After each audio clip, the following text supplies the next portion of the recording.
Bonjour, dans cette vidéo, nous allons découvrir les raisons pour lesquelles les Romains utilisaient la croix et sa signification spirituelle. Aujourd'hui, la croix est un symbole de foi. Le message de peur d'hier est devenu le message d'espoir.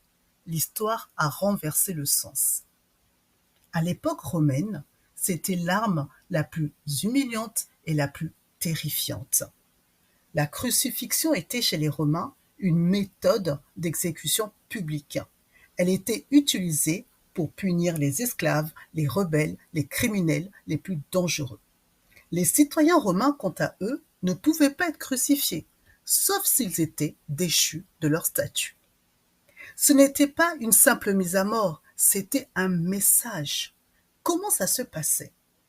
La victime était clouée ou attachée à une poutre exposée en hauteur pour que tout le monde la voie. Elle pouvait mettre des heures, parfois des jours à mourir, souvent d'étouffement, de soif, d'épuisement. C'était vraiment cruel. Pour Rome, c'était l'arme psychologique la plus convaincante. Ne vous rebellez pas ou voilà ce qui vous attend. Jésus est l'exemple le plus connu de crucifixion. Lorsqu'il est crucifié, pour Rome, ce n'est qu'un rebelle de plus. Il est crucifié sous le motif d'accusation d'être le roi des Juifs, donc potentiellement un rebelle politique. Mais la crucifixion de ce soi-disant rebelle va bouleverser le monde. La croix devient un symbole de sacrifice, de salut et d'espoir pour tous les chrétiens. Après l'enlèvement de Jésus, ses disciples vont aller partout prêcher la croix, obéissant à l'ordre donné par Jésus-Christ lui-même. D'ailleurs, l'apôtre Paul, dans sa première lettre qu'il adresse aux Corinthiens, au chapitre 1, verset 18, il dit « Car la prédication de la croix est une folie pour ceux qui périssent, mais pour nous qui sommes sauvés, elle est une puissance de Dieu. » En effet, pour les païens, les athées et tous ceux qui ne croient pas en Dieu, en Jésus, dire que par la croix, Jésus nous a sauvés est une folie, car ils n'ont pas reçu la révélation. Mais pour les croyants, les chrétiens, elle est une puissance de Dieu. En quoi elle est une puissance? Premièrement, c'est une puissance de délivrance. La croix est une puissance de délivrance. Sur la croix, Jésus-Christ a porté nos péchés.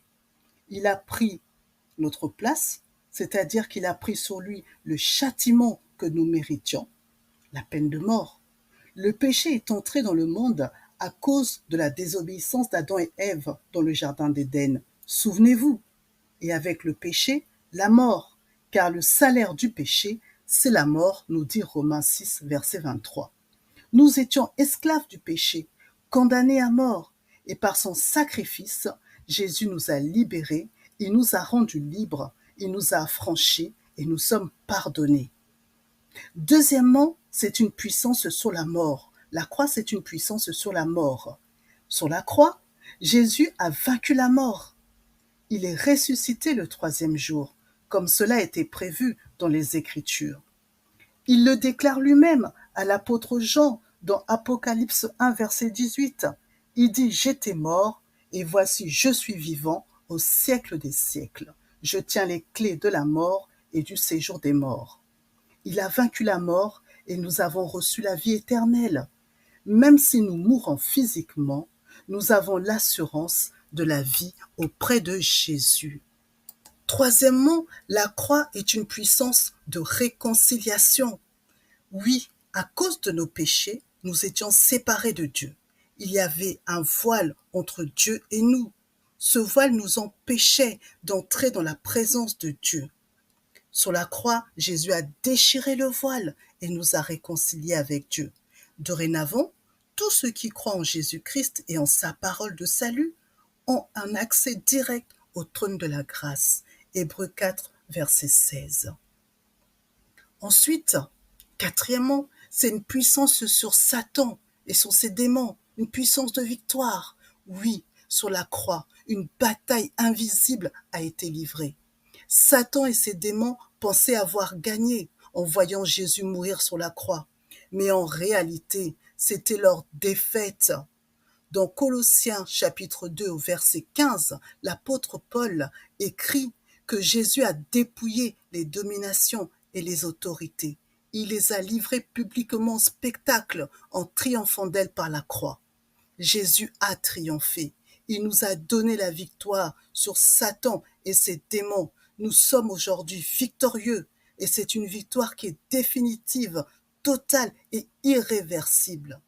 Quelles que soient les situations que vous traversez, souvenez-vous, vous avez la victoire. Cinquièmement, c'est une puissance de guérison. Oui, c'est inimaginable, mais c'est vrai. Sur la croix, Jésus nous a guéris. La Bible déclare que par les meurtrissures de Jésus, nous sommes guéris.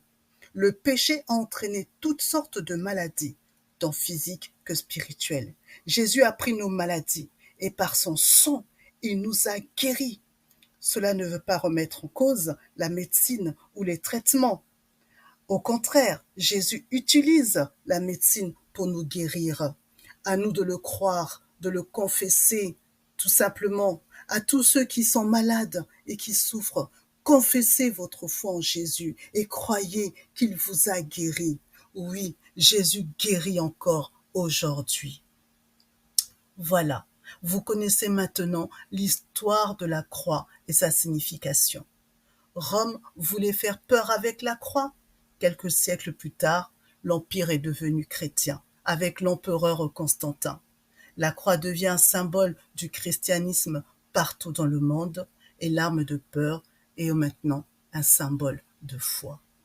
Merci d'avoir regardé cette vidéo.